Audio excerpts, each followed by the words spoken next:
মুখে শেখ হাসিনার পদত্যাগ করেন। আজ সোমবার এএপি তাদের এক প্রতিবেদনে এই তথ্য জানিয়েছে। এএপি তাদের প্রতিবেদনে বলেছে, শেখ হাসিনার একজন সিনিয়র উপদেষ্টাকে পদত্যাগের বিষয়ে প্রশ্ন করা হলে তিনি জানান এর সম্ভাবনা আছে। নাম প্রকাশে অনিচ্ছুক ওই উপদেষ্টা বলেন, সার্বিক পরিস্থিতিতে এই সম্ভাবনা আছে, কিন্তু আমি জানি না আসলে কি হবে। পরে ভারতীয় সংবাদ মাধ্যম এনডিটিভি নিশ্চিত করেছে, প্রধানমন্ত্রী পদত্যাগ করে দেশ ত্যাগ করে ভারতে চলে যান। ভাষণ রেকর্ড করে দেশ ত্যাগ করতে চেয়েছিলেন শেখ হাসিনা, সেই সুযোগও পাননি। সারা দেশে কোটা সংস্কার আন্দোলনকে কেন্দ্র করে উদ্ভূত পরিস্থিতিতে দেশ ছেড়েছেন প্রধানমন্ত্রী শেখ হাসিনা। শেখ হাসিনা দেশ ত্যাগের আগে একটি ভাষণ রেকর্ড করে যেতে চেয়েছিলেন, কিন্তু সেই সুযোগও পাননি। আজ সোমবার বেলা 2:30টায় বঙ্গভবন থেকে একটি সামরিক হেলিকপ্টার শেখ হাসিনাকে নিয়ে যাত্রা করে। এ সময় তার সঙ্গে তার ছোট বোন শেখ রেহানা ছিলেন। সংশ্লিষ্ট সূত্র জানায়, তার হেলিকপ্টারে ভারতের পশ্চিমবঙ্গের উদ্দেশ্যে রওনা দিয়েছেন। এদিকে বার্তা সংস্থা এএপি জানিয়েছে, শেখ হাসিনা ও তার ছোট বোন শেখ রেহানা গণভবন থেকে নিরাপদ স্থানে চলে গেছেন। গণভবনে ঢুকে হাজারো ছাত্র জনতার উল্লাস, যে যা পারছেন নিয়ে যাচ্ছেন। শিক্ষার্থী সহ হাজার হাজার জনতা প্রধানমন্ত্রীর বাসভবন গণভবনে ঢুকে পড়েছেন। এ সময় আন্দোলনকারীদের উল্লাস করতে দেখা যায়। সোমবার বিকেল 3টার পর আন্দোলনকারীরা মিছিল নিয়ে গণভবনে প্রবেশ করেন। এ সময় ভেতরে আন্দোলনকারীদের লুটপাট ও ভাঙচুর করতে দেখা যায়। এদিকে বার্তা সংস্থা এএপি এক প্রতিবেদনে জানিয়েছে, কোটা সংস্কার আন্দোলনকে কেন্দ্র করে উদ্ভূত পরিস্থিতিতে দেশ ছেড়েছেন প্রধানমন্ত্রী শেখ হাসিনা। বেলা 2:30টায় বঙ্গভবন থেকে একটি সামরিক হেলিকপ্টারে শেখ হাসিনা উড্ডয়ন করেন। এ সময় তার ছোট বোন শেখ রেহানার সঙ্গে ছিলেন। শেখ হাসিনা ও তার ছোট বোন শেখ রেহানা নিরাপদ স্থানে চলে গেছেন। শেখ হাসিনা যাওয়ার আগে একটি ভাষণ রেকর্ড করে যেতে চেয়েছিলেন, তিনি সেই সুযোগ পাননি। অপরদিকে দুপুরে সেনা সদর দপ্তরে দেশের বর্তমান পরিস্থিতি নিয়ে দেশের শীর্ষ রাজনৈতিক নেতাদের সঙ্গে বৈঠক করেছেন সেনাপ্রধান জেনারেল ওয়াকারুজ্জামান। জানা গেছে, বৈঠকে জাতীয় পার্টির সিনিয়র কো চেয়ারম্যান আনিসুল ইসলাম মাহমুদ ও পার্টির মহাসচিব মুজিবুল হক চুন্নু ও ঢাকা বিশ্ববিদ্যালয়ের আইন বিভাগের অধ্যাপক আসিফ নজরুল সহ অনেকে বৈঠকে অংশ নিয়েছেন। জানাবো, দেশ ছাড়ার আগে রাষ্ট্রপতির কাছে পদত্যাগপত্র দেন হাসিনা।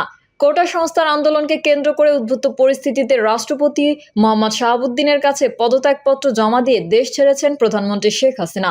বার্তা সংস্থা এএপি এক প্রতিবেদনে জানিয়েছে, চলমান পরিস্থিতিতে দেশ ছেড়েছেন প্রধানমন্ত্রী শেখ হাসিনা।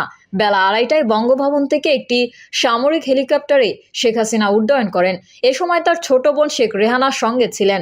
সূত্রে জানা যায়, শেখ হাসিনা ও তার ছোট বোন শেখ রেহানা নিরাপদ স্থানে চলে গেছেন। শেখ হাসিনা যাওয়ার আগে একটি ভাষণ রেকর্ড করে যেতে চেয়েছিলেন, তিনি সেই সুযোগ পাননি। এদিকে দুপুরে সেনা সদর দপ্তরে দেশের বর্তমান পরিস্থিতি নিয়ে দেশের শীর্ষ রাজনৈতিক নেতাদের সঙ্গে বৈঠকে বসেছেন সেনাপ্রধান জেনারেল ওয়াকারুজ্জামান। বৈঠকে জাতীয় পার্টির সচিব কো চেয়ারম্যান আনিসুল ইসলাম মাহমুদ, জাতীয় পার্টির মহাসচিব মুজিবুল হক চুন্নু ও ঢাকা বিশ্ববিদ্যালয়ের আইন বিভাগের অধ্যাপক আসিফ নজরুল সহ অনেকে বৈঠকে অংশগ্রহণ করেন। খুলনায় এমপি শেখ হেলালের বাড়িতে আগুন। বৈষম্য বিরোধী আন্দোলনের ডাকা অসহযোগ আন্দোলনে রণক্ষেত্রে পরিণত হয় খুলনা মহানগরীর অধিকাংশ এলাকা। সংঘর্ষ ও ধাওয়া পাল্টা ধাওয়ার পর আগুন ধরিয়ে দেওয়া হয় খুলনা মহানগর আওয়ামী লীগের কার্যালয়, জেলা পরিষদ ও খুলনা শেরেবাংলা রোডে প্রধানমন্ত্রীর চাচাতো ভাই তথা 2 এমপির বাড়িতে ভাঙচুর করা হয় খুলনা প্রেস ক্লাব সহ বেশ কিছু স্থাপনা।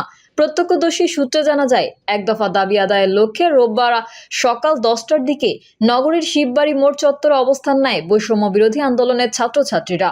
শিববাড়ি চত্বরে ছাত্রছাত্রীরা স্বাভাবিকভাবেই অবস্থান করতে থাকেন।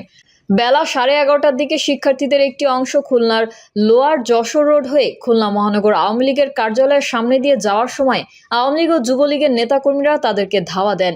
ধাওয়া খেয়ে ছাত্ররা একটু পিছিয়ে এসে অবস্থান নেন পিকচার প্যালেস মোড় এলাকায়।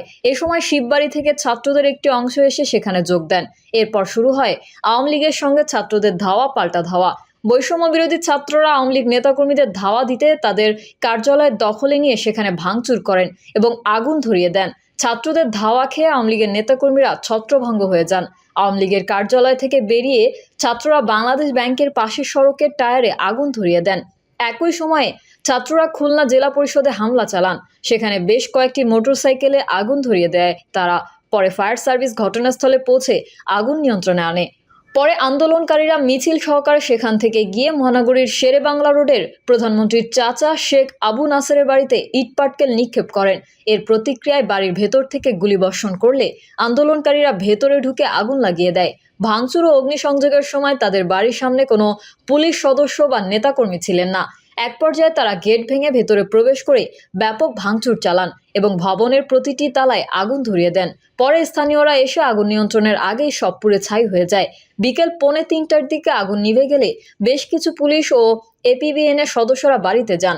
পরে যুবলীগের কিছু নেতাকর্মীকে বিক্ষোভ মিছিল নিয়ে বাড়ির সামনে আসতে দেখা যায়, তবে কিছুক্ষণ পর তারাও চলে যান। জানা যায় বঙ্গবন্ধু শেখ মুজিবুর রহমানের ছোট ভাই শেখ আবু নাসেরের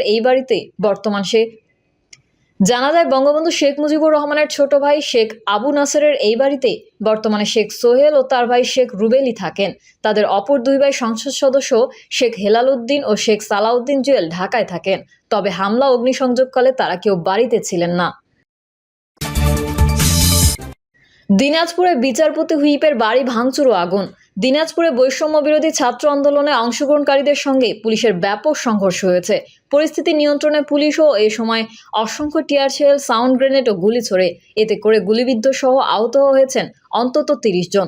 এদিকে বিচারপতি এম এনায়েতুর রহিম ও তার ভাই জাতীয় সংসদের হুইপ এমপি ইকবালুর রহমানের বাড়িতে এবং পুলিশের দুটি গাড়িতে ভাঙচুর ও অগ্নিসংযোগ করা হয়েছে।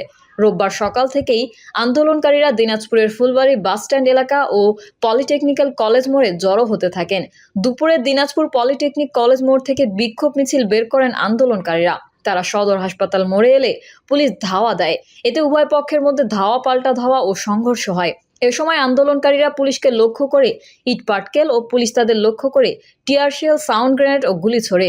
এ সময় আহত হন সংবাদকর্মী সহ অন্তত 30 জন। প্রিয় দর্শক, এই ছিল এখনকার সর্বশেষ সংবাদ। আপডেট সংবাদ পেতে চ্যানেলটি সাবস্ক্রাইব করে বেল আইকনটি ক্লিক করুন। কমেন্টে আপনার মতামত জানিয়ে আমাদের সাথেই থাকুন। ধন্যবাদ সবাইকে। আল্লাহ হাফেজ।